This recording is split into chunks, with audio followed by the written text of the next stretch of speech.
সূরা আলে ইমরান 185 নম্বর আয়াত আল্লাহ তাআলা বলেন, কুল্লু নাফসিন যায়িকাতুল মাউত ওয়া ইন্নাকুম তুওয়াফাউনা উজুরাকুম ইয়াওমাল কিয়ামাহ ফামান যুহজিহা আনিন নারি ওয়া উদখিলাল জান্নাতা ফাকাদ ফাজ ওয়ামাল হায়াতুদ দুনিয়া ইল্লা মাতাউল গুরুর।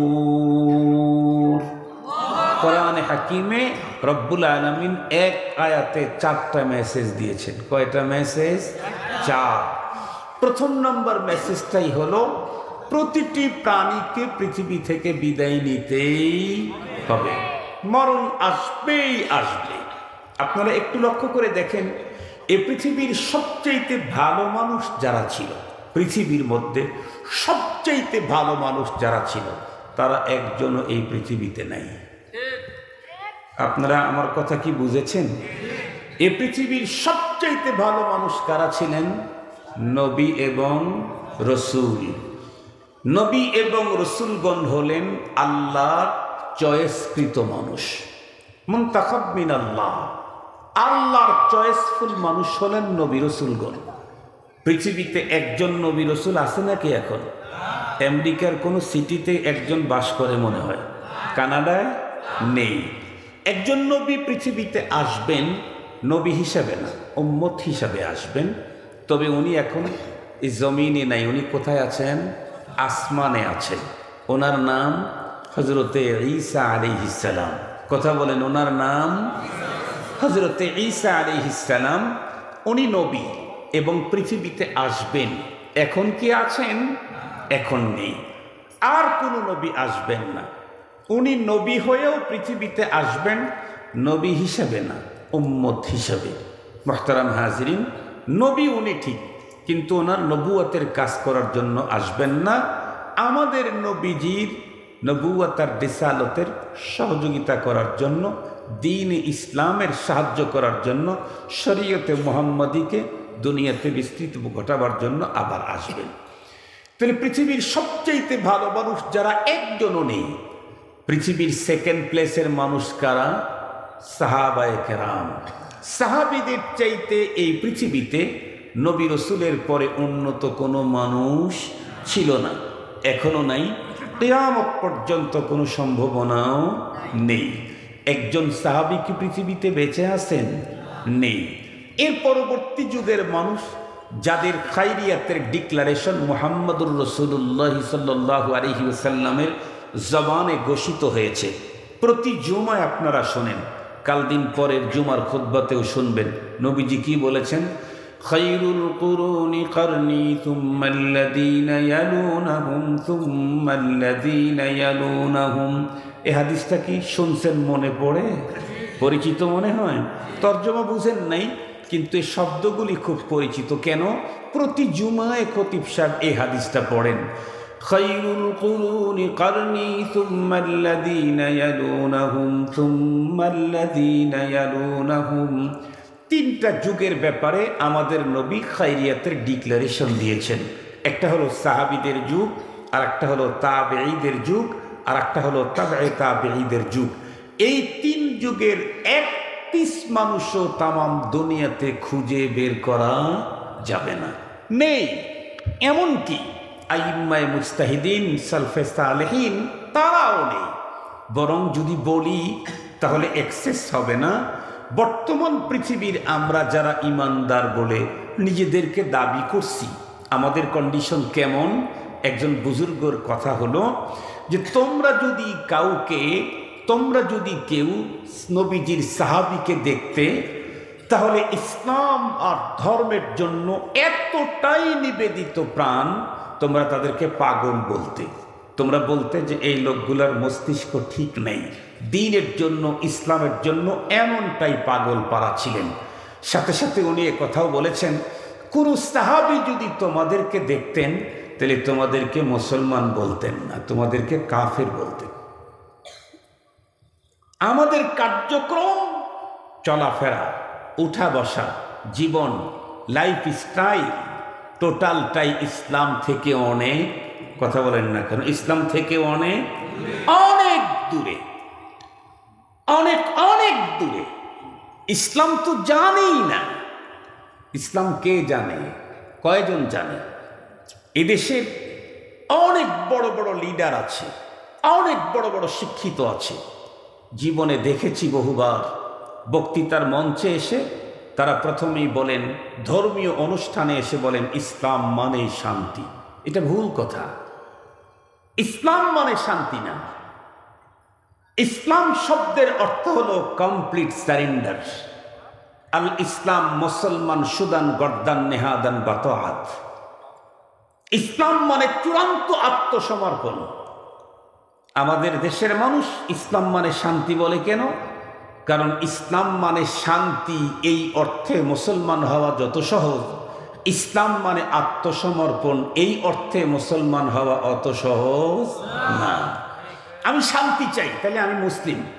তাহলে আমার জিজ্ঞাসা হলো, শান্তি চাইলেই যদি মুসলিম হওয়া যায়, তাহলে আপনি বড় মুসলমান হতে পারবেন না। বিগত বৎসরগুলোতে এই পৃথিবীতে শান্তি চেয়ে গোল্ড মেডেল পেয়েছে পৃথিবীর খ্রিস্টানেরা। এই পৃথিবীতে শান্তিতে নোবেল পুরস্কার পেয়েছে অন্যরা। শান্তিতে নোবেল পুরস্কার প্রাপ্ত যারা, তারা তো মুসলিমই না, অমুসলিম। শান্তি চাইলেই মুসলমান হওয়া যায় না। মুসলমানকে, মুসলমান হলো মুসলমানি বুয়দ গরদান নেহাদান, মুসলমানি বুয়দ গরদান নেহাদান, এনানে খুদ বাদস্তে খাজাদাদান।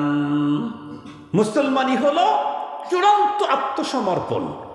আমি কিছুই করতে পারবো না আপনার হুকুম ছাড়া। এ হলো মুসলমানি। ইসলাম আমাকে যেমনে হাসতে বলছেন তেমনে হাসতে হবে। ইসলাম আমাকে যেমনে কানতে বলেছেন তেমনে কানতে হবে। ইসলাম আমাকে যেমনে পা ফেলতে বলেছেন তেমন পা ফেলতে হবে। ইসলাম কমপ্লিট কোড অফ লাইফ। শুনলে অবাক হবেন, ইসলামে মানব জীবনের জন্মের আগ থেকে মৃত্যুর পর পর্যন্ত এমন কোনো সেকশন, এমন কোনো সেক্টর নেই যেখানে ইসলাম মুসলিমকে স্পষ্ট নীতিমালা দেয় নাই। হাসতে যাবেন, ইসলাম নীতিমালা দিয়েছে, যেমন তেমন হাসি দিতে পারবা না। কাঁদতে যাবেন, ইসলাম নীতিমালা দিয়েছে, যেমন তেমন কান্না করতে পারবা না। আপনি হাঁটতে যাবেন, পায়চারি করবেন, ইসলাম নীতিমালা দিয়েছে। কি? আল্লাহর কোরআন, আল্লাহ বলেন, ওয়ালা তামশি ফিল আরদি মারাহা ইন্নাকা লান তাখরিকাল আরদা ওয়া লান তাবলুগাল জিবালা তুলা। জমিনে হাঁটবা, খবরদার অহমিকা, অহংকার, দাম্ভিকতার সাথে জমিনে চলো না। কেন? তোমার পা, তোমার দেহের শক্তি যতই বড় হোক, পৃথিবীর ভিতরে পায়চারি করতে গিয়ে জমিনকে বিদীর্ণ করা, ফেটে ফেলার ক্ষমতা তোমার পায়ে নাই। আর তুমি উচ্চতায় আসমান পর্যন্ত পুছতেও পারবা না, তোমার পাওয়ারেও সেখানে পুছবে না। বরং কোরআনে কি বলেছে? ওয়াইবাদুর রহমানিল্লাযীনা ইয়ামশুনা আলাল আরদি হাওনা ওয়া ইযা খাতাবাহুমুল জাহিলুনা ক্বালু সালামা। আল্লাহ তাআলা বলেন, আল্লাহর বান্দা যারা হবে, প্রকৃত মুসলিম যারা হবে, তারা জমিনের ভিতরে চলবে অত্যন্ত নম্রতার সাথে। কেন? মনে রাখতে হবে, আজকে আমি জমিনের উপরে আছি, সেদিন বেশি দূর না যেদিন আমাকে জমিনের পেটে ঢুকে যেতে হবে। কথা বুঝেন তো আপনারা? আজকে আমি জমিনের পিঠে আছি। জমিনের কোথায় আছি? পিঠে আছি। সেদিন বেশি দূর না যেদিন আমাকে জমিনের পেটে যেতে হবে। দাদা কই? দাদা, আপনি না দাদার বাড়ি থাকেন? দাদা কই আপনার? আপনি না নানার বাড়ি থাকেন? আপনার নানা কই? উনি তো 7 গ্রামের পঞ্চায়েত ছিলেন, উনি তো 10 গ্রামের মরল ছিলেন, উনি না উপজেলার চেয়ারম্যান ছিলেন ডাঁটের। উনি কত আসর বসাইতেন রাত্রে, কি মজা, কি গান, কি আনন্দ, কি আওয়াজ, কি সাউন্ড, কি মজা, কি শান্তি, কি আনন্দ। সেই নানা কই? জমিনের পিঠের উপরে আসর বসাইছে, শেষ পর্যন্ত 3 কাপড়ে প্যাকেট হয়ে জমিনের পেটে ঢুকে পড়ছে। শেষ পর্যন্ত 3 কাপড়ে প্যাকেট হয়ে জমিনের পেটে ঢুকছে। জমিনের পেটে ঢুকলে খবর আছে। কবি বড় চমৎকার কথা বলেছেন, আয়া সাহিবাদ যামবি লা তাকনাতু ফাইন্নাল ইলাহা রাউফুন রাউফ ওয়ালা তারহালান্না বিলা উদ্দাতিন ফাইন্নাত তারিকা মাখুফুন মাখুফ ফাইন্নাত তারিকা মাখুফুন মাখুফ। খুব ভালো করে কথাগুলি বুঝবেন। কবির 2টা কবিতাই যদি আমরা আমাদের স্মরণে রাখি, জীবনের পাথেও বানাই, ইহকালীন পরকালীন শান্তি মুক্তির জন্য যথেষ্ট হয়ে যাবে। কবি বলেন, আয়া সাহিবাদ যাম লা তাকনাতু ফাইন্নাল ইলাহা রাউফুন রাউফ।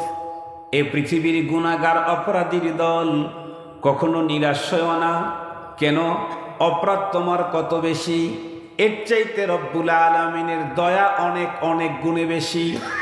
আমাদের নবীজি বলেন, আল্লাহ নিজেই বলে দিয়েছেন, ইন্না রাহমাতি সাবাকাত গাযাবি। এ পৃথিবীর মানুষ, আমার রাগ আছে, অনেক রাগ, তবে আমার দয়া আছে, অনেক দয়া। রব্বুল আলামিন বলেন, মজার কথা শোনো, আমার দয়া কিন্তু রাগের চাইতে অনেক বেশি। সুবহানাল্লাহ বলবেন কি? আমার দয়া রাগের চাইতে অনেক বেশি। কি পরিমাণে দয়া বেশি, কি পরিমাণে মায়া বেশি, এ ব্যাপারে রুমিয়ে জামান বলা হতো করাচির হযরত হাকিম মোহাম্মদ আখতার সাহেব রহমতুল্লাহ আলাইকে। আপনারা সাধারণ মানুষ হয়তো তার নাম জানেন না, উলামায়ে কেরাম তারে জানে। উনি শেখুল আরব ওয়াল আজম ছিলেন এবং এই যুগের আল্লামা রুমি ছিলেন। উনি লিখছেন যে পাকিস্তানের করাচি শহরটা একটা সমুদ্রের কিনারায়। পাকিস্তানের করাচি শহরে লক্ষ লক্ষ মানুষ বাস করে, লক্ষ লক্ষ মানুষ বাস করে। প্রতিদিন তারা টয়লেটে যায়, পেশাব করে, পায়খানা করে, আরও কিছু নষ্ট জিনিস পরিত্যাগ করে। আর এই সবগুলি ড্রেনেজের মাধ্যমে সবগুলি দিয়ে সমুদ্রের কিনারায় জমা হয়। যেই কিনারাতে, সমুদ্রের যেই কিনারাতে পুরা শহরে ময়লা এসে জমা হয়, ওই কিনারাটা নষ্ট হয়ে যায়। পায়খানা, পেশাব, গন্ধ, দুর্গন্ধ, বিশ্রী কারবার। কিন্তু দীর্ঘদিন পর্যন্ত পুরা শহরে লক্ষ লক্ষ মানুষের পেশাব পায়খানা জমা হতে হতে একটা সাইড দুর্গন্ধ হয়ে যায়। এমন মুহূর্তে সমুদ্রের ভিতরে যখন জোয়ার আসে, বিশেষ করে যখন বড় ধরনের তরঙ্গ আসে, একটা তরঙ্গের এক বাড়িতেই মুহূর্তের ভিতরে সমস্ত পায়খানা, টয়লেটগুলা সব পরিষ্কার করে সমুদ্রের ভিতরে নিয়ে ওইখানে স্বচ্ছ পানি দেখা দেয়। আল্লামা হাকিম মোহাম্মদ আখতার সাহেব হুজুর বলেন, লক্ষ লক্ষ মানুষের দীর্ঘদিন পর্যন্ত পায়খানা জমা হয়েছে।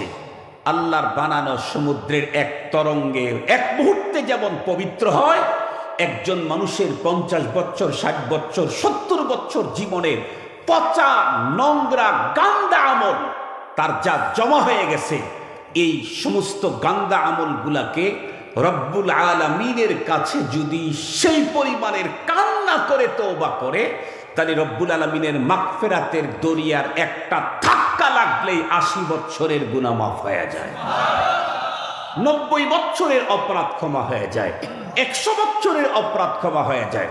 100 বছর পর্যন্ত অপরাধ করেছি, পুরা আমল নষ্ট, জীবন নষ্ট, এখন মরলে জাহান্নামে যেতে হবে। হঠাৎ করে রব্বে করিমের শাস্তির কথা মনে আসছে, হঠাৎ করে কবরের আযাবের কথা মনে আসছে, তো তখন ভিতরে ভীতি ঢুকে গেছে, ভয় এসে গেছে। ভয়ের কারণে এখন নিজের শরীরটা নিজে বারবার বারবার শুধু কেঁপে উঠতেছে। ওই মুহূর্তে গোপনে, কাউকে না জানিয়ে গোপনে গোপনে মালিকের সাথে শেয়ার করেছে, আতাত করেছে। মালিককে দিল দিয়েই ডেকে বলতেছে, রব, আমার জিন্দিগি তো পুরাটাই নষ্ট করে দিয়েছি, এখন যদি মরে যাই কবরটা তো জাহান্নামের আগুন হবে, কে আমাকে বাঁচাবে তুমি ছাড়া? আমি তোমাকে ওয়াদা দিলাম সেকেন্ড টাইম আর কখনোই অপরাধের কাজ করব না, তুমি আমাকে ক্ষমা করে দাও। এই কথাগুলি বলে মালিকের সাথে শেয়ার করে চোখের পানির ফোঁটাগুলি যখন ফেলানো শুরু করলো, ওর চোখের পানি চোখ থেকে ফোঁটা গড়ে পড়ার আগে রব্বুল আলামিনের মাগফিরাতের সমুদ্রে এমন এক তরঙ্গ তৈরি হয়, এক ধাক্কাতেই ওর জীবনের সব গুনাহ মাফ করে দেওয়া। এই জন্য অপরাধ হলেও নিরাশ হওয়া, কথা বলেন না, গুনাহ করলেও নিরাশ হওয়া যাবে না।